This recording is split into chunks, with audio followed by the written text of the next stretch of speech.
आज हम साइंस के उस बेसिक और इम्पॉर्टेंट टॉपिक को पढ़ेंगे जिस पर हमारी पूरी ज़िंदगी का दारोमदार है, और वो टॉपिक है द सेल।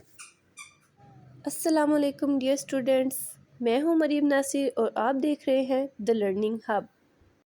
जिस तरह एक बिल्डिंग ईंटों से मिलकर बनी होती है, बिल्कुल इसी तरह एक बॉडी, एक ह्यूमन बॉडी या एक लिविंग ऑर्गेनिज्म सेल से मिलकर बनाता है। जैसे किसी भी बिल्डिंग की बुनियाद ईंट है, यानी ईंटों को मिलाकर हमने एक पूरी बिल्डिंग बना दी, इसी तरह सेल्स को मिलाकर एक लिविंग ऑर्गेनिज्म बन जाता है। सेल बेसिकली है क्या? A cell is defined as the structural, functional and basic unit of the living organisms. यानी हमारा स्ट्रक्चर, हमारे तमाम तर फंक्शंस और हमारी बेस, हमारी बुनियाद सेल है। हमारी बॉडी में ट्रिलियंस ऑफ सेल है। मैं यहाँ पर सिर्फ हमारी बॉडी की बात नहीं कर रही, बल्कि मैं तमाम लिविंग ऑर्गेनिजम्स की बात कर रही हूँ। कुछ लिविंग ऑर्गेनिजम्स जिनमें ट्रिलियंस ऑफ सेल होते हैं, और कुछ ऐसे भी होते हैं जो सिंगल सेल पर होते हैं, जैसे कि हमारे पास बैक्टीरिया है। यहाँ पर आपको दो पिक्चर्स नज़र आ रही होंगी। एक है प्लांट सेल, जिसकी आपको नज़र आ रही है कि सेल वॉल होती है, और एक हमारे पास है एनिमल सेल।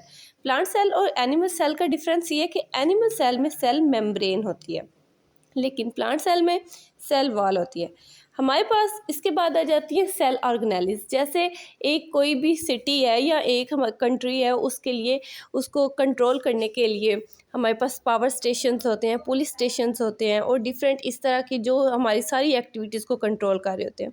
बिल्कुल इसी तरह सेल ऑर्गेनेलिस सेल को कंट्रोल कर रही होती है। सबसे पहले हम पढ़ रहे हैं सेल वॉल। सेल वॉल क्या है? Cell wall is present in the cell of plants, algae, fungi and bacteria. It is not present in animal cell. जैसे मैंने ऊपर आपको स्ट्रक्चर में दिखाया है, प्लांट सेल में सेल वॉल होती है जो सेलुलोज से बनी होती है, और ये सेल को सपोर्ट करती है और उसकी शेप को मेंटेन रखती है।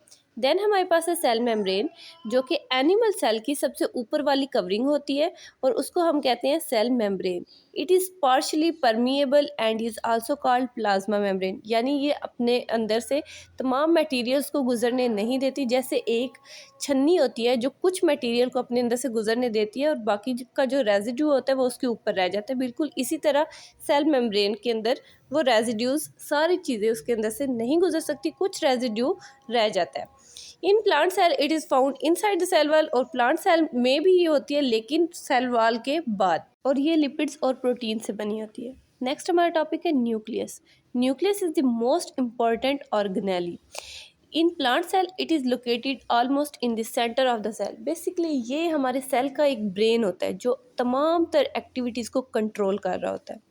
एनिमल सेल में तो ये बिल्कुल सेंटर में होता है, लेकिन जो प्लांट सेल होते हैं उसमें आप लोगों को पता है एक वैक्यूल होता है जिसका साइज़ बहुत बड़ा होता है। उस साइज़ की वजह से आप देख सकते हैं कि जो न्यूक्लियस होता है वो थोड़ा सा साइड पे हट जाता है, क्योंकि वैक्यूल का साइज़ ज़्यादा बड़ा होता है। ठीक हो गया। Nucleus act as a brain of the cell and control all the functions. हमारे पास जो न्यूक्लियस होता है वो तमाम फंक्शंस को कंट्रोल करता है, उसके बगैर फंक्शन कोई भी परफॉर्म नहीं होगा। It is bounded by a membrane called the nuclear membrane. जैसे हमारे पास हमारे सेल की मेम्ब्रेन है, वैसे ही हमारे पास न्यूक्लियस की भी मेम्ब्रेन होती है, जिसको हम न्यूक्लियर मेम्ब्रेन कहते हैं।